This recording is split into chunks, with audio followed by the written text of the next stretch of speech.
Tafliad wedi chymryd yn sydyn, camgymeriad gan Phillips, mae gan Fawcett, yn eithaf ni ddol, Cisse!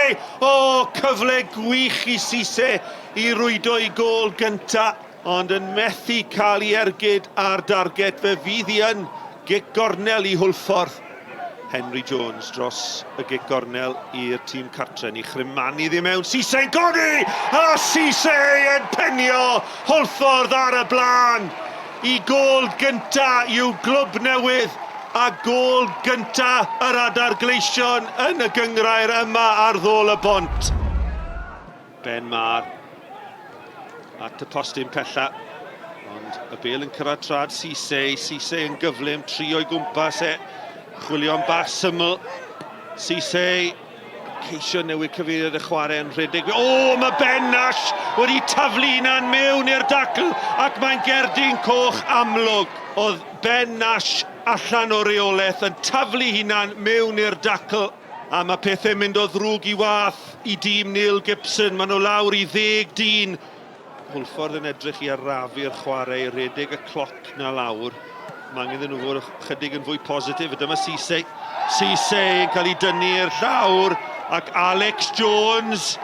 A mae Jones eisoes wedi derbyn cerdyn melyn a mae pethau mynd o ddrwg i wath. Mae'n ail gerdyn coch o'r prynhawn a mae'r capten erbyn hyn yn cael ei ddanfon o'r maes. A'r Fflint nawr lawr i 9 dyn. A mae angen... O, a mae yna wthio. Mae yna wthio gan Alex Jones ar un o gefnogwyr Hwlffordd. Yr eilydd Williams at Wilson. Williams wedi parhau a'i rediad, 3 yn disgwyl y croesiad, Danny Williams yn croesi a Cisse yn gorffen i ail o'r gêm. A dyna'r pwyntiau i Hwlffordd. Mae'r fuddugoliaeth gyntaf fi'n dod. Hwlffordd 2, 9 dyn y Fflint dim.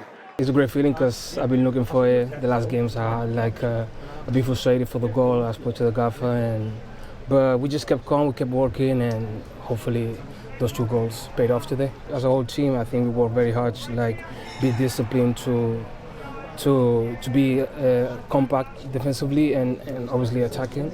So it's just the reward is just for the whole team. If you look at the actual sending off, in terms of Ben Nash, he's overrun the ball.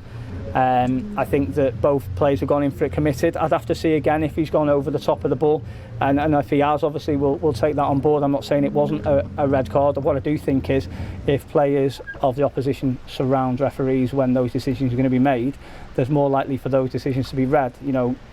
Hugh, if it's proved to be the right decision, and they've got a very difficult job, so I'm not coming for the referee on this, but if he looked like he was going to one pocket, and then when people surrounded the referee went to a different pocket, and that can happen. We lost Michael Wilde last week, fairly in my opinion, but there was 3 or 4 players around the referee. 3 or 4 players around the referee on both sendings off today.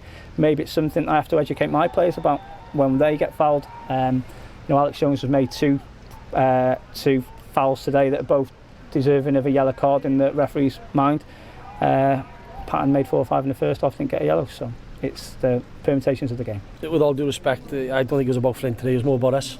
We were on the back of a good hiding last week. We wanted a reaction which we spoke about in the week. We've worked hard, and to be honest, I think we've reaped the rewards today.